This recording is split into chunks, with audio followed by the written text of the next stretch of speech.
Okay, so he had more than 20 years on the force with not a mark against him. Before last year, a sergeant with the St. Louis County Police had only ever been written up for a disciplinary infraction once in his entire career. And that was because he had once forgotten his badge. When he showed up for work, he had misplaced his badge, and so he got in trouble for that. That had been the only time he'd been written up or had any mark against him. More than 20 years on the force. But then, last year, in quick succession, that same sergeant got reprimanded and dinged and punished over and over and over again. His lieutenant wrote him up for failure to supervise, saying he should have gone to the scene of an incident to supervise officers who were under his command. A few weeks later, the same sergeant was written up again, this time for allegedly entering incorrect codes on some payroll documents. Then they sprung an impromptu drug test on him with no warning, telling him he was being drug tested that very day, had to take it within 2 hours. Then they revoked his access to the police issue vehicle that he'd been given to be his take-home car on the police force.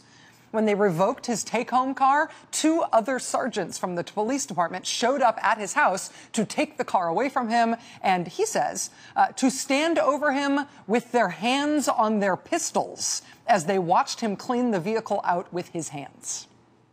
Then after that, the county decided that this sergeant should be transferred away from the district where he worked, which was right near to where he lived. They moved him to a district farther away from where he lived, with no explanation. And that transfer away from his home district, that, the sergeant says, was the last straw. And he filed a complaint with the Equal Employment Opportunity Commission, saying the reason he believed he was suddenly being treated this way after 20 spotless years on the force was because he was a whistleblower. Because he was the whistleblower who had previously only been known by the name Lone Wolf. For months, someone signing the name Lone Wolf had written a series of anonymous letters to the St. Louis County Police chief. The letters started in December 2012, and they said that a powerful and well-connected lieutenant in that police department had been directing uniformed St. Louis County police officers that they should specifically arrest black people, that they should specifically target black people for arrest in specific shopping areas in southern St. Louis County. Lone Wolf, this whistleblower, said that this lieutenant would make these claims out in the open at roll call. With the other officers present, the lieutenant would say things like, quote, let's have a black day. Let's today stop everybody with a tan. Let's stop everybody black at the mall. Quote, let's make the jail cells more colorful. According to Lone Wolf, this whistleblower, among the uniformed officers who were being told this by their lieutenant at the start of their shifts at roll call, there were some black officers. Lone Wolf says the lieutenant dealt with that awkwardness by telling those black officers, don't worry, I don't mean you guys, you're the good ones.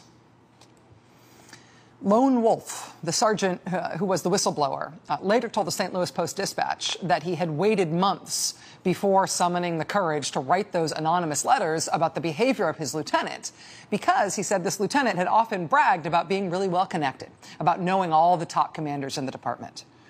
The whistleblower told the paper, quote, I had no intention to take the police department down. But these things had to be stopped. When a black person can't go shopping at a mall, it's wrong. This isn't 50 years ago. Both the sergeant who was the whistleblower and the lieutenant who he was whistleblowing against, incidentally, were both white men. The allegations by the whistleblower triggered an internal review in St. Louis County. The lieutenant denied all the allegations, but 2 things happened in the course of that review. First thing, Lone Wolf, the whistleblower, when he came forward and talked to internal affairs, so inside the police department, they knew who had previously been anonymous. They knew who had been the whistleblower. That, he said, is when this chain of retaliation started against him. Losing his take-home car, getting drug tested, getting transferred far away from his house, getting those demerits essentially in his personnel file, all the rest of it. He says that started as soon as he identified himself to internal affairs. Internal retaliation for blowing the whistle on another cop. But the investigation did happen, though. And that investigation did give other officers on the force a chance to corroborate these allegations. And sure enough, by the time the county police chief fired that lieutenant in St. Louis County, it was because that police chief, through the internal affairs investigation, was able to find not one, not two, but at least 9 other officers who said, yeah, that stuff that the guy was alleging, that actually did happen. The letter from the county police chief to the lieutenant ultimately firing him, that letter was leaked to the St. Louis Post-Dispatch. It said in part, quote, "You were heard by at least 9 officers on multiple occasions directing enforcement actions on persons with black, tan, or colored skin without any reference to probable cause."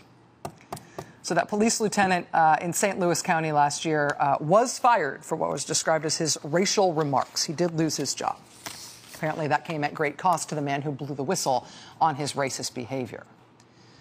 After the lieutenant was fired, the police chief in St. Louis County also announced that he would also ask for new data about race and policing in St. Louis County. He said he would contact a team of researchers at UCLA in California to come in and study the St. Louis County arrest data to ensure that racial profiling wasn't occurring, to ensure basically that police officers under this lieutenant's command weren't actually following his instructions to go fill up the jail cells that day with black people. It's interesting, though, getting more data about that sort of thing, getting more data about the risk that black people and white people are being policed differently. I mean, it never seems like a bad idea to have more information about something like that. But Missouri, interestingly, already does have a ton of information on that subject publicly available if anybody cares to look. It's no secret.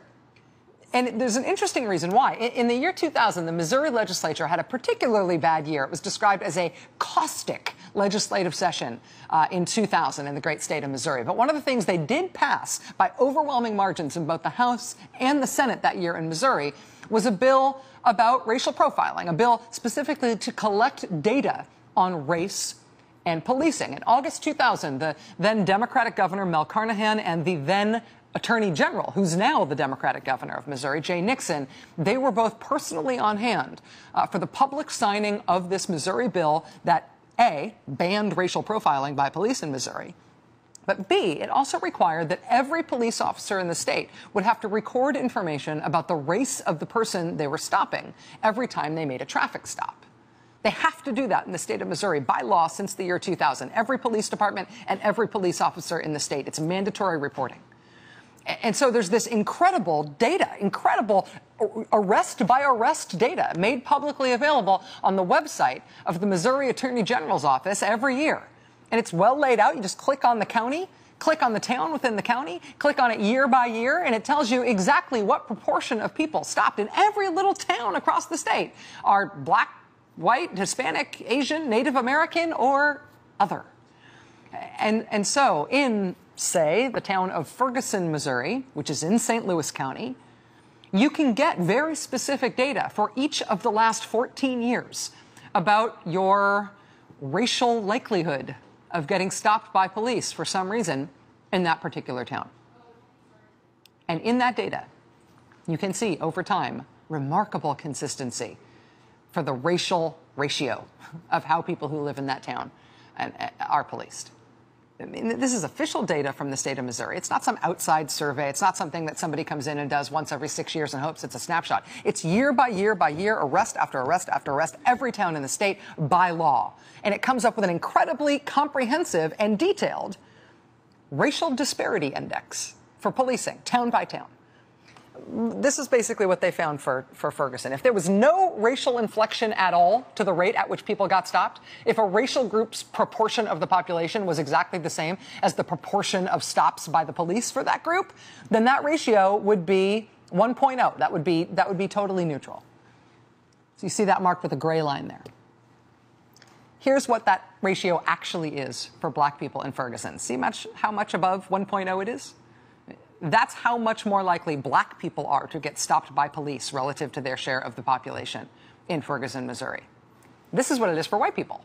Oh, look how far below that line it is.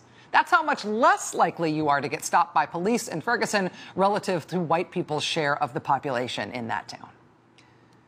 If you want to look at it another way, the most recent data for 2013, black people made up 67% of the population in Ferguson, but they made up 86% of the traffic stops. And that is a big disparity, just as a snapshot in time for a single year in a single town. But what is actually more amazing is how long it has consistently been like that in that town. And in towns across Missouri, frankly, but in that town specifically. I mean, that disparity in terms of how much more often black people are stopped by police in Ferguson, Missouri, is no secret. It's not spiking any one way or another. This is pretty much what it is. And the data about that proves it and shows it has been publicly available data since back in 2000. We've had 14 years of knowing it's this way. When Mel Carnahan signed that law requiring this data to be collected and to be made publicly available, he said this at the time. He said, the statistical evidence that will be created will be objective evidence to the public as to the prevalence of this problem. And it is, right? It is. We have objective evidence as to the prevalence of this problem and the fact that it's never changing. It turns out sunlight itself doesn't actually disinfect anything. Knowing that the problem exists, publishing state data about the existence and persistence of the problem has done nothing itself to make the problem go away. We're not so ashamed when we look at those numbers that we do anything to change it. When St. Louis County had to fire a supervising lieutenant for telling uniformed officers at roll call at the start of their shifts that they should go out that day and make sure to arrest lots of black people, part of the response, in addition to firing that officer, was to say, let's get more data on this problem. Well, yeah, the data is very helpful to have in order to talk about what the problem is so we can all agree on what the problem is. But having the data itself apparently does not fix anything. It doesn't happen statewide, didn't happen specifically in St. Louis County. Having the data, knowing the problem exists, isn't enough to get rid of the problem. And apparently, public protest and unflattering attention aren't enough to get rid of the problem either. I mean, it was a hullabaloo in St. Louis County when they had to fire the let's have a black day police lieutenant, right? But still, 6 months later, the NAACP in Missouri was filing a new federal civil rights complaint against the same police department, alleging further instances of racial disparity, including the way they were disciplining their own officers. The Justice Department also has an ongoing investigation into racial disparities in another part of justice in St. Louis County. They have an ongoing investigation into how St. Louis County provides legal representation to juveniles in the court system. In Ferguson, which again is 2/3 black, 67% black, there's no black member of the school board.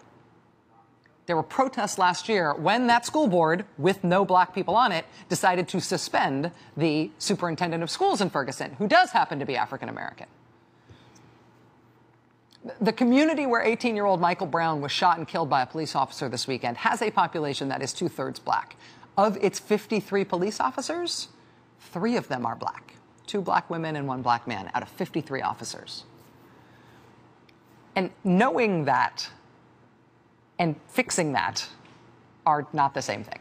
Knowing that, having complete data that everybody agrees is the truth about that, apparently is not enough of an incentive for us to fix it. And that, though, is the inescapable context for the outrage over this young man's death in Missouri this weekend. And one protester told the New York Times this today: you have to begin with the frustration. Treatment of these communities is not equal. In white communities, the police truly protect and serve. In black communities, that is not the case. Part of the policing complaint here in Ferguson is obviously whatever led this unarmed 18-year-old boy, whose family's attorney says he was wearing shorts and a tank top and flip-flops at the time, what led him to be shot multiple times by a police officer in broad daylight. That's part of the problem, obviously. But another part of it is how the police have responded to the protests that have erupted after that killing. Now, police have told local journalists turning up to cover the protests that they've said flat out to journalists showing up to cover them, you are entering a war zone. You guys are in the middle of a war zone. And it looks like a war zone. Police presence in the street at times has looked like a cross between a SWAT raid and a full-scale military invasion. One CNN crew was filming behind those militarized front lines on Sunday night in Ferguson, and behind those lines, out of SWAT gear, he caught one police officer screaming at the protesters, "Bring it, all you effing animals, bring it." Racial tensions and nerves on edge. Even an officer we caught on camera gave in to his rage, calling protesters animals. Listen. Bring it. Bring it. The Ferguson Police Department had said yesterday that they today would release the name of the officer who was involved in this shooting. Today, they did say that officer is on administrative leave, but that they have decided not to release his name. They say there have been threats against him, and so they've decided not to release it. The St. Louis County Police Department today did release preliminary results of an autopsy on 18-year-old Michael Brown. The autopsy reportedly shows that Michael Brown died of gunshot wounds, but police will not yet say how many gunshot wounds. They have said in the past that they believe there were multiple shots fired, and they believe that no weapon was involved other than the officer's weapon, which killed him. President Obama released a statement this afternoon saying this: "The death of Michael Brown is heartbreaking, and Michelle and I send our deepest condolences to his family and his community at this very difficult time. I know the events of the past few days have prompted strong passions, but as details unfold, I urge everyone in Ferguson, Missouri, and across the country to remember this young man through reflection and understanding. We should comfort each other and talk with one another in a way that heals, not in a way that wounds, along with our prayers. That's what Michael and his family and our broader American community deserve."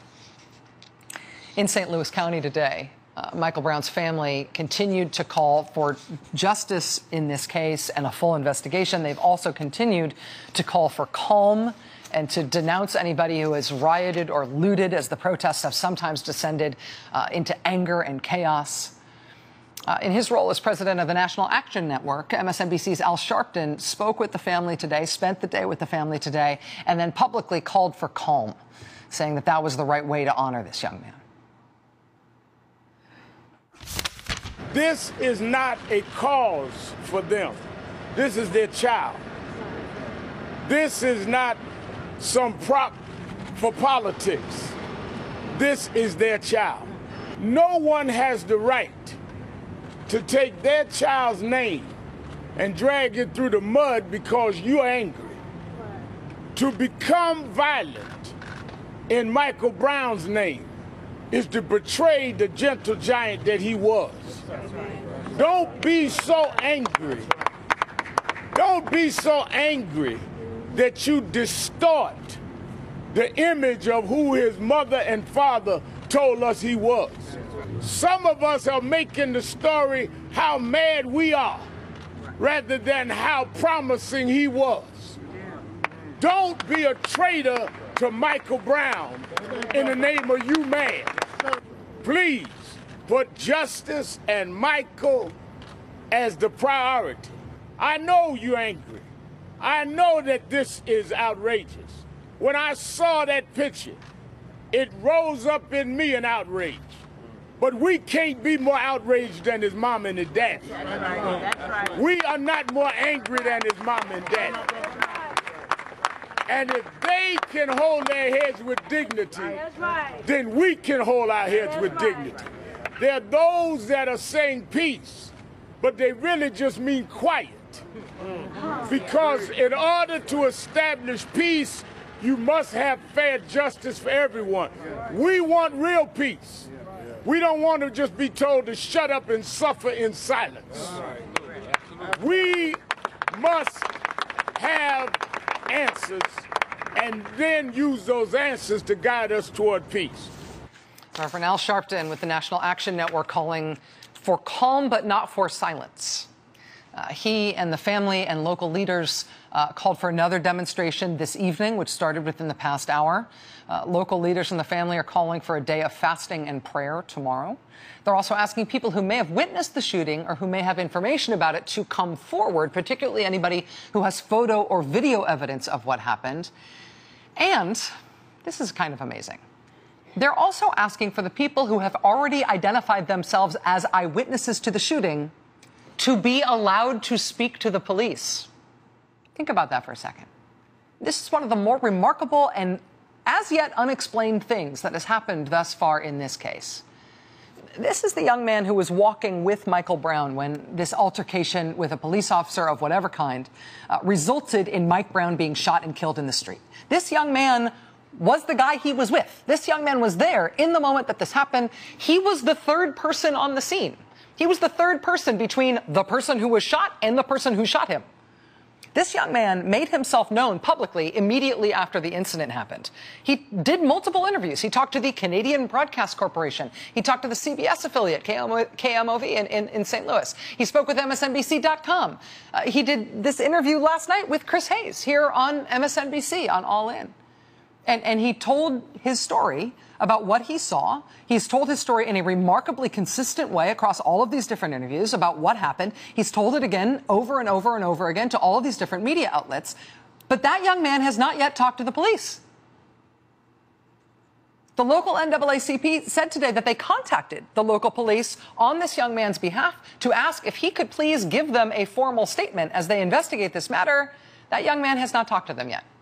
He has not yet talked to anybody who is formally investigating this matter. So, yeah, there is a lot of anger about this killing. And there's a lot of long-standing reason to be angry about racial disparity in law enforcement in Missouri and in this county in Missouri and in this town in Missouri.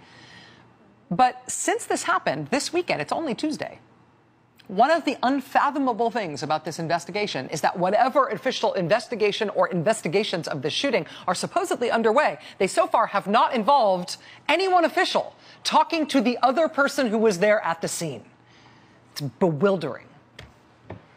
Late tonight, that young man's attorney, he has now secured an attorney, said that both the St. Louis County prosecutor and the FBI have now been in touch to schedule interviews. But as of yet, he has not spoken to them. Joining us now is the Reverend Al Sharpton, president of the National Action Network, host of Politics Nation here on MSNBC. Reverend Al was with Michael Brown's family at the Greater St. Mark's Church in St. Louis tonight, addressing the tensions in and around St. Louis and the Brown family's pursuit of justice for their son. Reverend Al, thank you so much for being with us. Thank you, Rachel. Let me ask you about both the family and the community more broadly. Obviously, the family's been able to speak publicly a few different times, including at length on your show last night. How would you describe how they are coping and how the community feels tonight, now that we're a few nights into this? Well, this family is absolutely heartbroken. The mother, father, grandparents, all heartbroken.